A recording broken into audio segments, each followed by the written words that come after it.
And welcome back as we continue our journey through the book of Acts. We are continuing our story in chapter 22, where Paul is sharing his testimony, how God had met him on the road to Damascus, that he wasn't beyond the reach of God's grace, that he didn't have to live in his shame, but also seeing different characters in his life as he's reflecting how God had worked in them so much that they were willing to extend grace to him who was least deserving. So we pick up our story in verses 17 through 21. We're going to read a portion of scripture, pull out a timeless truth. Let's dive in.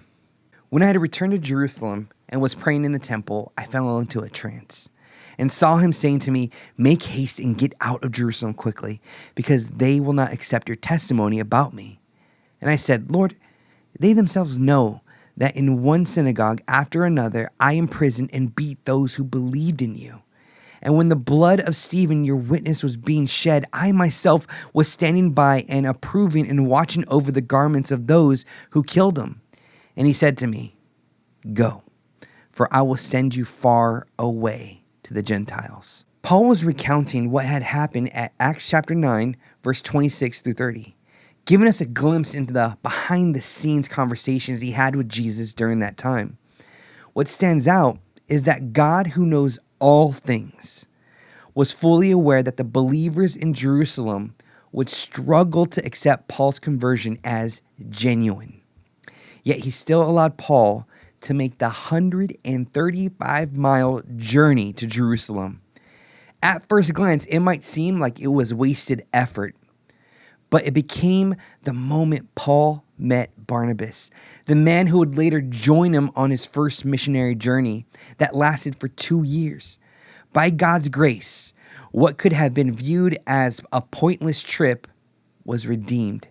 What Paul may have considered a failure, God used as a setup for future faithfulness and fruitful kingdom impact. Paul's journey reminds us that God never wastes time. Even when we see detours or delays or what feels like wasted effort, God is working with intention.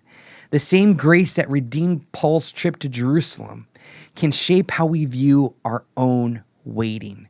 The next time we find ourselves stuck in traffic, sitting too long at a restaurant, or waiting on a response we desperately want, we can remember that God is not careless with our time. He uses even the interruptions and inconveniences to prepare us, to grow us, and set us up for what is next. When we learn to trust His timing, we discover that no moment is wasted in His hands. And so, church, let me just encourage you right now as you are praying and seeking the Lord today. What's something you're waiting for? Are you waiting for the next season? Are you waiting for a certain answer? Are you waiting for God to rescue you from something? Have hope. He's not going to waste the time. He will rescue. He will show up. He shows up at just the right time. And as you are waiting for whatever it may be, that you would allow yourself to say, "All right, God, what can I learn in this time of trust, in this time of waiting? Like, do I need to not depend on my own strength or my own intellect? Do I need to pull away from my anxiety and fear?" Allow this time of waiting to shape you and mold you, where you could surrender whatever it is, that you too would use this time intentionally to be molded and made more into the image of Jesus. God bless.